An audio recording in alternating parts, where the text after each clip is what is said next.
Hello, my name's Lisa Diaz. I'm a mum from Wigan and also one of the founding members of SafeEd for All. And for the best part of 2 years, we've been fighting tooth and nail for schools to be made safe. So here's a compilation of different people telling us why it's so important. Thanks for watching. Hi, I'm Steve from Squawk Box and I'm fully supporting SafeEd for All's campaign to make the government put proper mitigations in place in schools to protect our children. The government is playing fast and loose with the safety of our kids. I have 4 grandchildren, they're all in school at the moment. There are 0 mitigations in there, no masks, no bubbles, none of the ventilation that the government's scientific advisors have said that they need.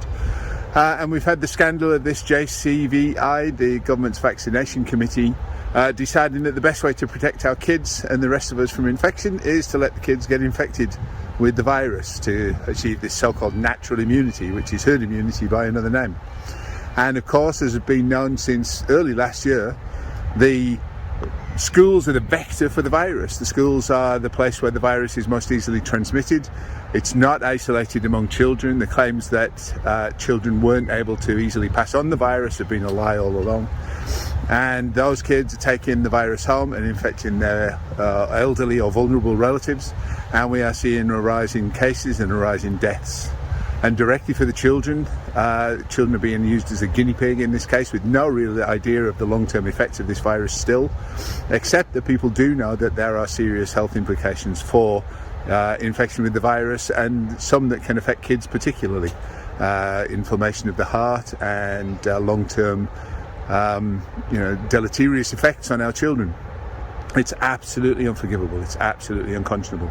It's very simple for the government to do what it can to put in ventilation, air extraction, filters, etc. in the classrooms, to have masks in the classrooms if that's what the scientists say is going to work, and to do what other countries have done, which is to keep their kids safe from the virus. And in this country, it's just not happening. It's inexcusable. It's must stop. And I fully support this campaign. Thank you. Hi, my name's Steve Griffin. I'm a virologist. I work at the University of Leeds. I research SARS coronavirus 2, but I'm also a dad, and I am speaking here both as a virologist and a concerned parent, and in full support of SafeEd for All and all they're doing to help children in education. I think it's saddening for me to see us yo-yoing between extremes throughout this pandemic, either lockdown or freedom, for example, and now we're seeing that in schools. We're seeing complete and utter control and restrictions and closures, and now we've got absolutely no protection whatsoever in terms of essential mitigations, and of course our vaccination program in children is far from complete. This is where the infections are. This is where the prevalence is being driven by. This is how the infections are making our children unwell, including very severe disease. It's causing long COVID, but it's also the engine that's driving infections across the country. It's finding those vulnerable people. It's driving the need to boost our vaccine program because the level of infection in this country is so high. It's a crying shame that we didn't act during the summer to protect the children properly with vaccines that are safe and effective and excellent at preventing this virus doing what it does. And I would encourage the government, the JCVI, as soon as the vaccine is approved by MHRA in 5 to 11-year-olds, to review this case urgently and not take the amount of time that we saw for the adolescents. The simple fact is that this virus is not characterized, we don't understand it properly. To let it pass through our children with the anticipation that they won't A, be harmed, and B, will develop a proper immune response to contribute to herd immunity and indeed stimulate adult immunity is wrong, it's flawed, it's a Great Barrington-based myth. We need to protect our children through vaccination. We need to do this urgently. It's also a dangerous thing to do to allow a virus to tear through a partially vaccinated population from a virus geek perspective. Let's not make another Delta, because the future at the moment needs to be brighter.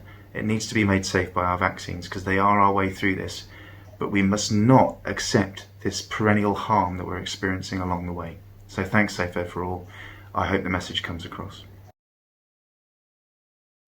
Hi, I'm Sharon Honey.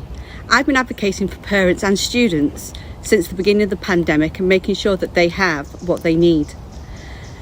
This government does not listen. Parents' wants are simple.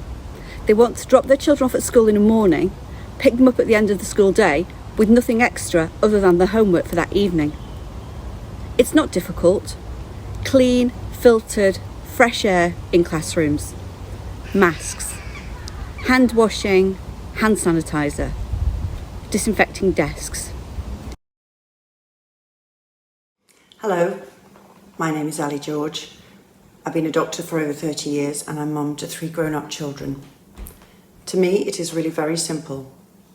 COVID is airborne, we've known that for months.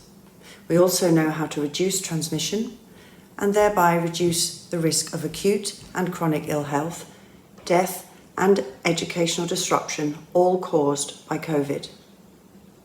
We also now have safe vaccines that are licensed for use in school-aged children. We are an international outlier. The decision to allow the uncontrolled, unmitigated spread of COVID through our schools, I believe, is willfully negligent. In my opinion, it breaches the UN Convention on the Rights of the Child and is also contributing very significantly to the total collapse of the NHS. Thank you. In any civilised and functional society, risks to the person are mitigated to the greatest possible extent, and this, as both our moral system and our biological imperatives dictate, is even more true where our children are concerned. Medicines, toys and all other products, and not just those for children but those that they can come into contact with, they're explicitly designed for safety.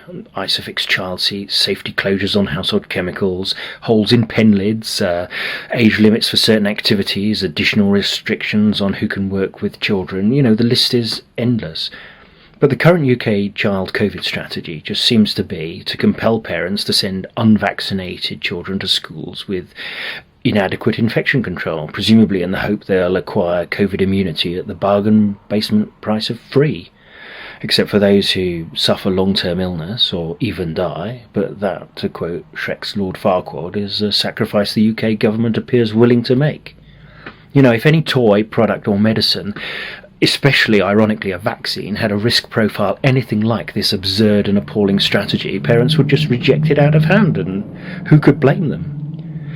Well, I've had a good look round at the people who are reassuring parents that it's all perfectly safe, and I don't trust them. They have other priorities: the economy, political expediency, not losing face. Well, just like you, my priority is the children. Mine have grown up, and if yours haven't, you already know the truth in your heart. You can't be too careful. Demand more of the politicians you elected before it's too late. Hello, my name's Janet Newsham and I'm the coordinator at Greater Manchester Hazards Centre, and I'm the chair of the UK-wide Hazards Campaign. We're a campaigning organisation who advise on occupational health and safety issues. And since the beginning of the pandemic, health and safety law hasn't changed.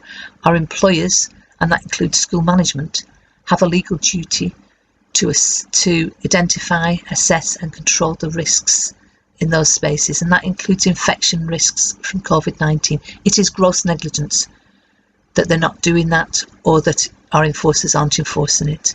And certainly it's gross negligence that our government is operating a mass infection policy which will leave children dead and others with long COVID. You have our full support. Thank you.